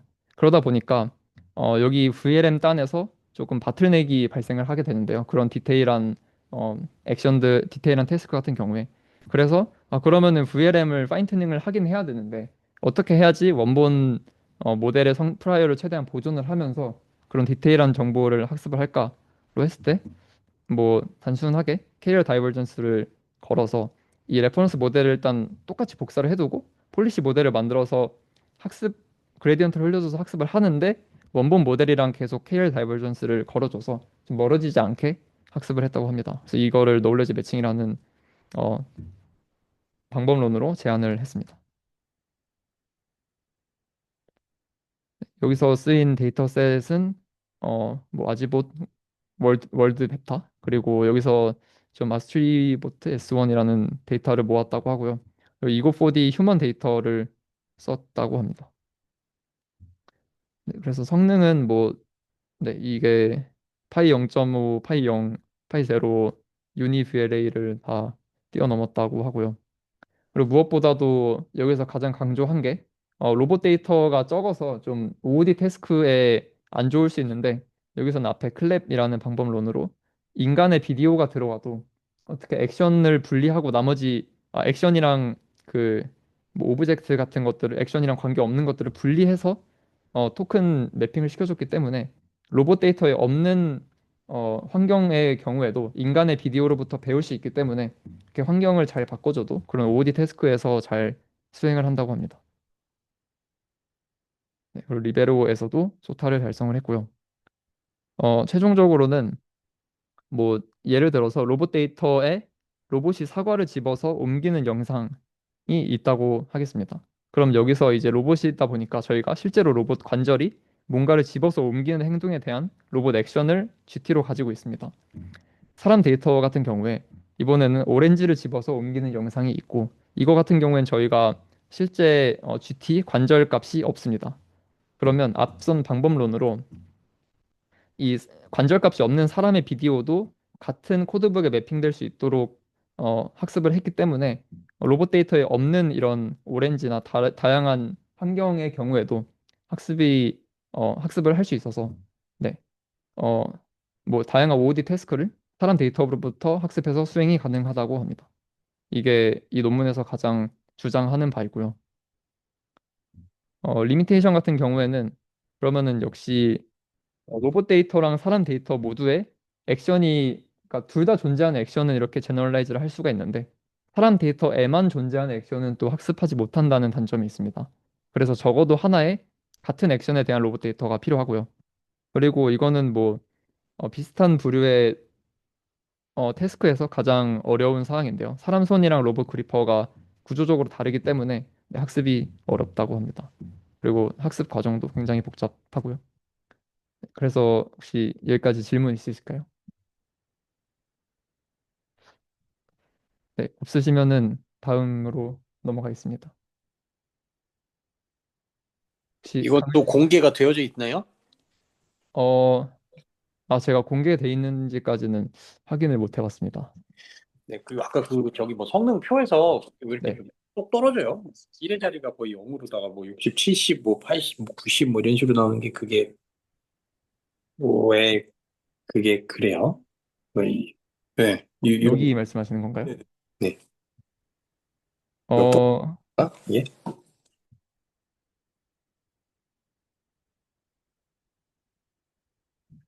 혹시 어떤 표일까요? 아, 네네. 요 테이블. 예, 요 테이블. 아, 네. 이건가요? 네, 이것도 그렇고. 네네네. 어, 음, 뭐 이거 같은 경우는 OD에 얼마나 강건한지를 좀 측정하는 태스크인데 이 유니 VLA 같은 경우에 좀 뭐 데이터 어그멘테이션이나 이런 좀 어, 이런 변화의 특정 변화의 데이터로 학습을 하지 않아서 더 이렇게 성능이 떨어질 수도 있을 것 같습니다. 네네. 그 성능이 떨어지고, 뭐, 안 떨어지고도 그런데, 왜 이렇게 숫자가 이렇게 똑 떨어져요? 왜 10회, 1의 자리가 다 여기? 아, 이게 아마 그 리얼월드 그 이밸류에이션을 할 때는 제가 알기로 막 뭐 예를 들어서 10번 수행할 때 이건 한 번 성공한 거고 이건 5번 성공한 거고 그래서 한 번 성공할 때마다 막 점수가 10씩 늘어나서 이렇게 큰 차이가 나는 것 같습니다. 네. 네. 다른 질문 없으시면은 넘어가도록 하겠습니다. 혹시 강은님 화면 공유 가능하신가요? 네, 제가 화면 공유 드릴게요.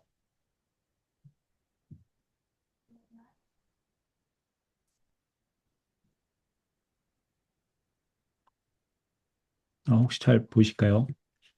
네, 잘 보입니다. 네, 그럼 바로 진행하도록 하겠습니다. 네, 전가은입니다. 오늘 저는 그 논문 리뷰는 아니고 제가 원래 하고 있는 연구들 관련해서 이제 에피션트 AI가 되게 좋고 재밌는 필드인데 여러분들한테도 좀 공유해서 좀 꼬셔보려고 이렇게 좀 자료를 준비해봤고요. ICML이 껴있어가지고 잘 준비는 못했는데 일단 네, 발표해보도록 하겠습니다. 네, 우선 들어가기 앞서서 이제 에피션트 AI는 무슨 연구인가에 대해서 말씀을 드리자면 이제 저는 이런 식으로 정의를 하고 있습니다. AI를 더 저렴하게 만들기 위한 이제 옵티마이제이션 문제를 이제 푸는 것이고 이 과정에서 이제 불필요한 ineffective하거나 또는 중복되는 redundant한 연산들을 좀 식별하고 제거하는 연구다 이렇게 볼 수 있을 것 같습니다. 네, 그럼 저렴한 AI란 무엇인가? 저는 이렇게 한 5가지 정도로 생각을 해볼 수가 있을 것 같은데요. 우선은 AI 모델 자체가 요즘 워낙 크다 보니까 그 모델의 메모리 풋프린트, 그러니까 그 메모리 차지하는 용량을 줄이는 방향이 있을 것이고요. 또 동시에 이제 모델이 얼마나 빠르게 이제 입력이 주어졌을 때 얼마나 빠르게 출력을 낼 수 있는지 그 레이턴시 지연 속도를 또 낮추는 방향이 또 있을 거고요. 그리고 또 뭐 온디바이스 AI 같은 경우는 에너지 소모량을 줄인 것도 되게 중요한 문제가 될 것 같습니다.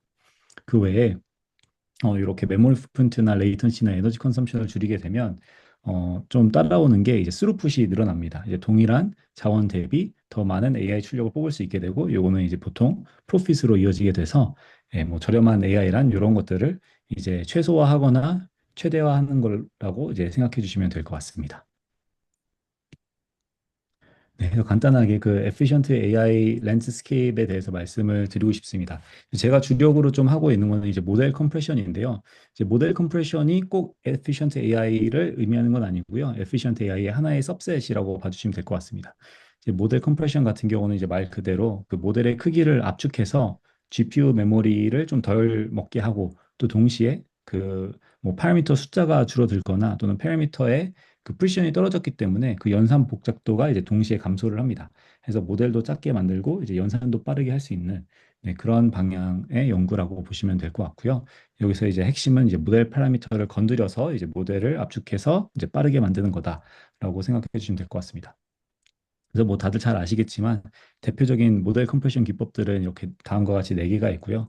이제 첫 번째로는 퀀타이제이션이 있는데요. 퀀타이제이션은 이제 연속적인 값을 갖는 컨티뉴어스한 밸류를 갖는 이제 플로팅 포인트 웨이트를 또는 액티베이션을 이제 디스크리트한 값을 갖는 인티저 값으로 변환을 시켜주는 겁니다. 이제 플로팅 포인트는 보통 32비트 또는 16비트가 필요하지만 인티저 같은 경우는 뭐 요즘 4비트로도 영자를 하고 뭐 2비트까지도 영자를 하기 때문에 이제 그 파라미터당 드는 메모리를 많이 줄일 수 있다는 게 큰 장점이고요. 동시에 GPU가 인티저 오퍼레이션을 지원을 하면 더 빠르게 연산을 할 수 있다는 것도 이제 장점입니다. 그래서 퀀타이제이션이 가장 많이 잘 활용이 되고 있고요.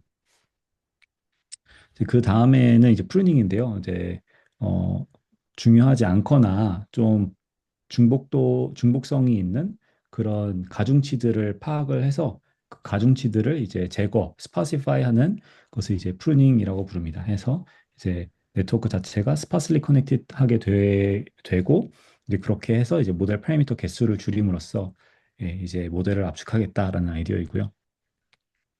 이제 로우 랭크 컴프레션 같은 경우는 이제 보통 저희가 갖고 있는 그 덴스 매트릭스를 이제 두 개의 이제 작은 스몰러 매트릭스로 이제 나눠서 이 곱으로 이제 큰 매트릭스를 나타내는 그런 방식을 의미합니다. 뭐 그런 방식도 있고요. 이제 마지막으로는 놀리지 디스틸레이션이 있는데 놀리지 디스틸레이션 같은 경우는 이제 아무래도 큰 그 티셔 모델이 필요하다 보니까 이제 요거는 이제 저는 좀 많이 안 다루고요. 이제 포스트 트레이닝으로 이제 압축을 할 수 없기 때문에 이제 놀리지 디스틸레이션 잘 안 다루지만 이런 방식으로도 이제 압축을 할 수 있다. 이렇게 봐주시면 될 것 같습니다. 그렇다면 이제 그 앞서 보여드렸던 것처럼 이제 모델 컴프레션, 그 웨이트 패러미터를 건드려서 이제 압축하는 방식 말고 다른 방식으로 이제 AI를 좀 더 효율적으로 만들 방법은 없나? 이렇게 여쭤보실 수가 있는데요. 이제 그런 요게 이제 그런 예시 중 하나가 될 것 같습니다. efficient attention mechanism을 설계하는 방식인데요. 요거는 이제 스트리밍 LLM이라는 좀 유명한 논문에서 이제 따온 겁니다. 이제 뭐 아시겠지만 이제 어텐션을 연산을 하는 게 굉장히 컴퓨트 오버헤드가 크지 않습니까? 그래서 이런 댄스 어텐션을 좀 더 효율화하기 위해서 윈도우 어텐션이라는 그런 시도들이 있었는데요.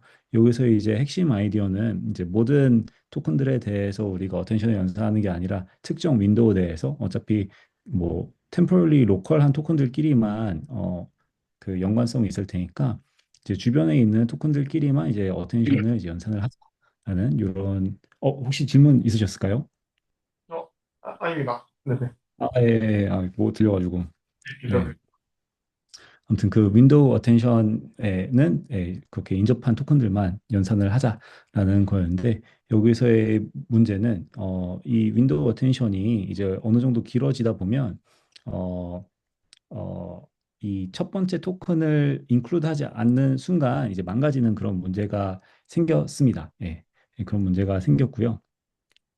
이제 슬라이딩 윈도우 with recomputation 같은 경우도 이제 비슷한 이제 그 스파스한 윈도우 그 스파스한 어텐션 메커니즘이었는데 이것도 이제 비슷한 그런 문제가 있었습니다. 그래서 요 연구에서 발견한 게 무엇이냐면 이런 윈도우 어텐션을 쓸 거면 이제 무조건 이 첫 번째 토큰을 유지를 해야 된다라는 거였는데요. 이제 다른 토큰들은 다 버려도 이 첫 번째 토큰은 버리면 안 된다라는 걸 발견을 했습니다. 그게 왜 그러냐면 이 첫 번째 토큰에 되게 많은 어텐션 스코어가 집중이 되는데 얘를 버리는 순간 그게 다 망가진다고 하더라고요. 그래서 요 첫 번째 토큰은 이제 어텐션 싱크라고 합니다. 이제 모든 어텐션이 쓸모없는 어텐션들이 모이는 그런 토큰이다 해가지고 이제 어텐션 싱크라고 부릅니다. 그래서 실제로 이런 논문에서 이렇게 어텐션 스코어를 이렇게 봤을 때 이제 얼리어 레이어들에서는 이런 어텐션 싱크 경향이 안 보이지만 이제 후반부로 갈수록 이 첫 번째 토큰에 되게 많은 어텐션이 들어가는 것을 보실 수가 있고요. 요 페노메나를 좀 잘 활용을 해서 이제 이분들이 제안한 게 윈도우 어텐션을 쓰되 이제 첫 번째 토큰은 버리지 말고 유지를 하자. 해가지고 이런 방식으로 이제 어텐션 메커니즘을 굉장히 효율화해서 지금 굉장히 많은 다양한 트랜스포머 아키텍처에 다 적용이 된 걸로 알고 있습니다. 그래서 요거 같은 경우는 이제 실제로는 모델 패러미터는 전혀 안 건들지만 트랜스포머 모델의 효율화를 이뤄낸 그런 케이스라고 보시면 될 것 같습니다. 그래서 이런 연구도 있다. 이렇게 모델 컴프레션은 아니지만 다른 방식으로 이제 효율화하는 방식이 있다라고 보시면 될 것 같고요. 그다음에 또 요즘 좀 많이 인기가 있는 연구는 이제 토큰 프루닝인데요. 이제 저희가 아시다시피 모든 토큰이 중요한 건 아니다 보니까 이제 중요한 토큰을 잘 판별해서 이제 불필요한 토큰들은 애초에 그 연산 중에 이제 버려버리고 이제 중요한 토큰만 남겨서 이제 연산을 좀 아끼자 하는 그런 주제로 연구가 많이 되고 있습니다. 그래서 이것도 이제 연구하기 되게 용이한 게 이제 어, 토큰 간의 뭐 유사도나 이런 수학적인 기법들을 사용해서 어떤 토큰을 풀어낼지를 정하다 보니까 굉장히 효율적으로 잘 연구를 할 수 있습니다. 그래서 이런 연구도 많이 되고 있고 또 한 가지 장점은 이렇게 토큰 풀링을 했을 때 사실상 스피드업이 되게 그 푸른 한 토큰만큼 리니얼리 잘 일어나기 때문에 이런 것도 좀 인기가 많고 좀 이제 푸른하면 바로 잘 되는 그런 연구여서 많이들 하고 있다고 보시면 될 것 같습니다. 네, 그러면 그래서 혹시 또 네. 네. 아, 그 앞에서 그 윈도우 어텐션 했을 때, 네. 뭐 그 쿠다 커널이나 이런 것까지도 다 좀 얘가 서포트를 하나요? 이것도 쿠다 커널 아마 다 공개돼 있을 겁니다. 윈도우 어텐션 같은 거는. 워낙 아, 많이 써가지고요. 네. 저 스트리밍 LLM도 그러면 똑같이 그렇게 다 공개가 되어 있는 거죠? 예, 맞습니다. 아, 네, 네, 감사합니다. 네, 한 가지 뭐 좋은 말씀 해주셨는데 사실 요즘 에피션트 AI가 좀 치열해져가지고 옛날에는 뭐 쿠다 커널 같은 거 안 짜고도 논문이 잘 나왔는데요. 요즘은 이런 거 쿠다 커널 짜고 이제 오픈 소스까지 다 해야 이제 논문들이 좀 잘 붙어서 요즘은 에피션트 AI로 뭐 만들었다 하면 좀 쿠다 커널도 많이 같이 이제 공개가 되는 추세여서요. 요즘 나오는 논문들에 있는 뭐 그런 에피션트한 메커니즘들은 대부분 다 이제 쿠다 커널이 다 공개가 돼 있어서 좀 잘 사용하실 수 있을 겁니다. 예. 네, 넘어가서 이제 제가 말씀드리고 지금까지는 그 연구 오버뷰였고요. 이제 왜 에피션트 AI를 제가 여러분들한테 추천드리는지 좀 여러분들 좀 어떻게 좀 같이 연구할 수 있도록 꼬셔보려고 이제 준비를 해봤습니다. 그래서 제가 생각하는 이제 에피션트 AI의 그 장점은 이제 세 개인데요. 첫 번째로는 이제 GPU 의존도가 굉장히 낮습니다. 저 같은 경우는 포스트 트레이닝 컴프레션 분야에서 하고 있는데 이 분야의 연구 기회가 뭐 상당히 많고요. 아직 할 게 많이 남아 있기 때문에 이런 연구 분야에서 하고 있는데 이제 아무래도 학습을 안 하기 때문에 이제 VRAM이 큰 게 필요가 없습니다. 그래서 저희가 뭐 LLM 관련된 뭐 모델 압축이나 경량화 연구를 한다 해도 뭐 RTX 3090 또는 A140GB에서 뭐 충분히 다 돌릴 수 있기 때문에 그런 면에서 이제 GPU가 비기를 기다릴 필요가 없고 이제 되게 저사양 GPU에서도 잘 연구를 할 수 있어서 그런 부분이 되게 장점인 것 같고요. 이제 그렇게 뭐 큰 GPU가 필요 없기 때문에 동시에 이제 실험도 엄청나게 빠릅니다. 그래서 30B짜리 언어 모델 압축하는 것도 그 압축하는 과정 자체는 뭐 몇 시간 안에 끝나고 그 후에 이벨리에이션도 되게 빠르게 진행을 할 수가 있습니다. 그래서 그 말은 이제 아이디어가 있으면 빠르게 실험을 할 수 있고 그리고 또 논문까지도 빠르게 작성을 할 수 있다. 그래서 이렇게 아이디어에서 논문까지 가는 사이클이 굉장히 짧다는 게 되게 어, 큰 장점인 것 같아서 뭐 혹시 관심 있으신 분들은 또는 이제 논문 실적이 좀 필요하신 분들은 이런 식으로 이렇게 좀 몇 개 써봐도 재밌지 않을까라는 이렇게 생각이고요. 실제로 제가 뭐 3주 만에 논문 쓰고 뭐 이랬기 때문에 이런 식으로 좀 빠르게 할 수 있습니다. 그리고 또 마지막으로는 이제 efficient AI가 아무래도 이제 포스트 트레이닝 하는 거는 이제 수학적으로 뭐 수식 유도하고 뭐 이론 증명하고 해야 되는 것들이 많기 때문에 뭐 선형 대수학이나 뭐 이런 수학 실력을 좀 다듬거나 좀 연습하기에 매우 쾌적한 환경이어서 이런 것들을 하기 굉장히 좋다 이렇게 생각하시면 될 것 같고요. 이런 것들이 좀 아우러져서 이제 또 학부 연구생들한테 좀 efficient AI 관련 연구 주제를 주기에도 되게 좋지 않나. 이제 학생들이 전반적인 AI에 대한 AI 뭐 아키텍처라든지 실제로 연산이 어떻게 수행되는지 이런 것들에 대해 배우기도 좋고 GPU도 이제 조금만 주면 되니까 그런 식으로 좀 해보면 되게 좋은 결과가 있었던 것 같습니다. 그래서 요렇게 좀 이런 장점들이 있다라고 말씀드리고 앞으로 efficient AI가 저는 더 중요해질 거라고 생각을 하는데요. 왜 더 중요해질 거라고 생각을 하냐면요.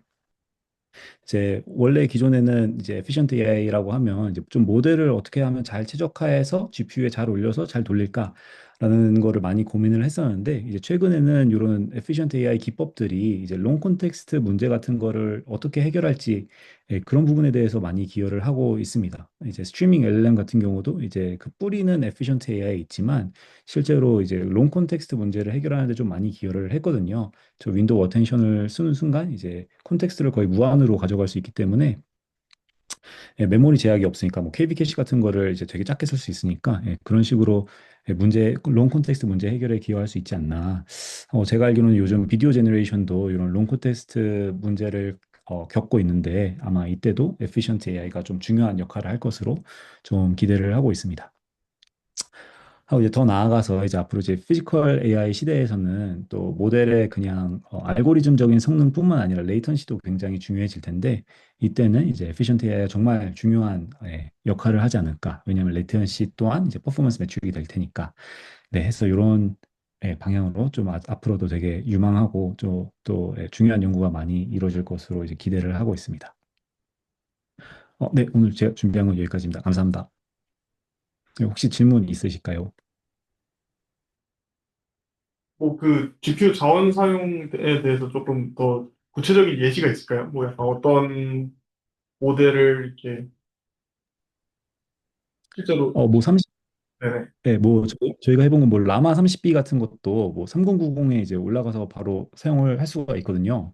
어, 네, 네, 뭐 그런 것도 3090은 아니었나 A100이었던 것 같은데 A100 40GB짜리에도 이제 뭐 30B짜리가 이제 30B짜리로 이제 실험을 할 수가 있습니다. 예, 그래서 뭐 그런 것도 되게 쉽고요. 이제 기본적으로 그 컴프레션 쪽에서는 뭐 이런 30B짜리가 메인 리절트로는 안 들어가고 보통 7B짜리가 이제 메인 리절트로 많이 들어가는데 7B짜리들 압축하는 거는 이제 진짜 3090에서도 되게 빠르게 되기 때문에 그런 부분에 있어서 되게 좋은 것 같습니다. 혹시 그러면 트레이닝 에피션시 뭐 이런 것도 있나요? 맞습니다. 트레이닝 에피션시도 있는데 저는 아직 그쪽은 안 보고 있습니다. 뭐 최근에 뭐 봤던 거는 뭐, 뭐, 뭐 로라 같은 거는 이제 그냥 웨이트를 이제 로 랭크 파라미터들을 이제 붙여가지고 학습하는 건데 최근에는 뭐 그레디언트를 풀어나가려는 그런 시도들이 있더라고요. 해서 그레디언트에도 이제 모델 컴프레션적인 기법들을 좀 적용을 해서 그레디언트를 컴프레스하면서 뭐 트레인하자 뭐 이런 것도 있는 걸로 알고 있는데 그런 분야도 되게 재밌을 것 같습니다. 네, 네, 감사합니다. 아, 네네. 그 혹시 그 큰 모델을 나중에 포스트 프로세싱으로 컴프레션을 해갖고 작게 한 모델이 더 성능이 좋을까요? 아니면 애초에 그냥 풀 프리시전으로 그냥 그런 컴프레션 없이 그냥 작은 모델이 더 좋을까요? 그거는 이제 후자가 거의 무조건 좋습니다. 아, 그래요? 네, 맞습니다. 그러니까 작은 모델, 그러니까 포스트 프로세싱 없이 그냥 애초에 작은 모델 그렇게 한 게 더 좋다는 말씀이세요? 네, 맞습니다. 큰, 해가지고 제가 최근에 뭐 나오는 뭐 랭귀지 모델들은 좀 일반적으로 그렇게 좀 낮은 프리시션으로 애초에 학습을 한다고 알고 있습니다.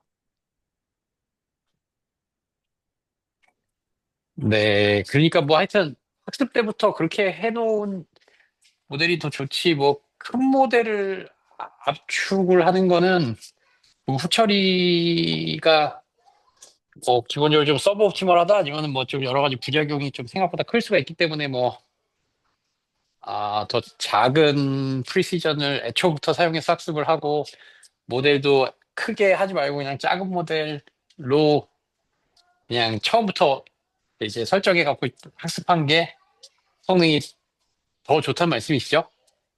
네, 네, 맞습니다. 예. 예. 이제 그럼에도 불구하고 이제 저희가 그 포스트 트레이닝을 아직 연구를 하는 이유는요. 이제 일반적으로 이제 그 낮은 프리시션으로 애초에 from scratch 학습을 하면 이제 그게 또 풀 프리시션 학습하는 것보다 이제 코스트가 더 높거든요. 왜냐하면 그 양자화를 이제 실제로 진짜로 입혀서 이제 학습을 한다기보다는 FP32 마스터 웨이트를 가진 상태에서 이제 양자화를 좀 시뮬레이트해서 페이크 퀀타이제이션을 넣어서 이렇게 학습을 하는데 이제 그렇게 할 경우 좀 컨버전스도 좀 잘 안 되고 이제 학습 속도도 좀 오래 걸려서 일반적으로는 일단 FP32를 또는 FP16으로 일단은 학습을 하고 그 후에 이제 뭐 여기서 파인 튜닝을 한다던가 약간 그런 식으로 하는 것 같습니다. 예. 아, 네. 알겠습니다. 감사합니다. 네, 감사합니다. 네, 그럼 여기까지 하실까요? 네, 감사합니다. 수고했습니다. 네, 수고하셨습니다. 네, 수고하셨습니다.